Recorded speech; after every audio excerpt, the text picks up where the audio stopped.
اگر آپ کسی کے ظلم کا شکار ہے تو مایوس نہ ہو، کیونکہ قیامت کے دن جب ایک مظلوم اللہ تعالیٰ سے اپنے ظلم کا بدلہ چاہے گا تو اللہ تعالیٰ اسے کیا عطا کریں گے۔ تو چلیے اسے اس حدیث کی روشنی میں جانتے ہیں۔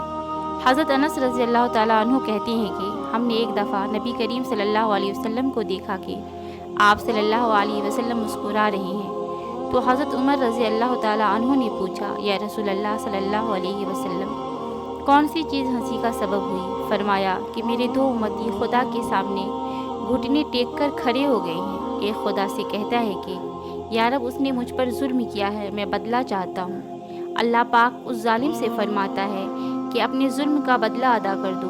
ظالم جواب دیتا ہے، یا رب، میری کوئی نیکی باقی نہیں رہی کہ ظلم کے بدلے میں اسے دے دوں۔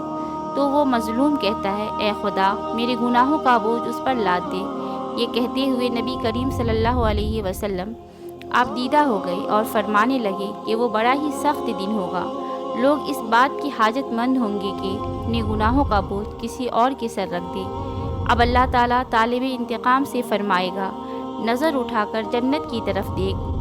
وہ سر اٹھائے گا، جنت کی طرف دیکھے گا اور عرض کرے گا، یا رب، اس میں تو چاندی اور سونے کے محل ہیں، موتیوں کے بنے ہوئے ہیں۔ یا رب، یہ کسی نبی اور کسی صدیق اور شہید کی ہیں۔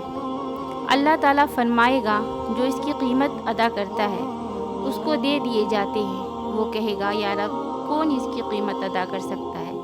اللہ تعالیٰ فرمائے گا کہ تو اس کی قیمت ادا کر سکتا ہے۔ اب وہ عرض کرے گا، یا رب، کس طرح؟ اللہ جل شانہ ارشاد فرمائے گا، اس طرح کہ تو اپنے بھائی کو معاف کر دو۔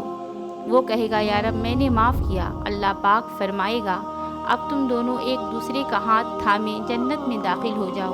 اس کے بعد آپ صلی اللہ علیہ وسلم نے فرمایا کہ خدا سے ڈرو، آپس میں صلح قائم رکھو، کیونکہ قیامت کے روز اللہ پاک بھی مومنین کے درمیان آپس میں صلح کرانے والا ہے۔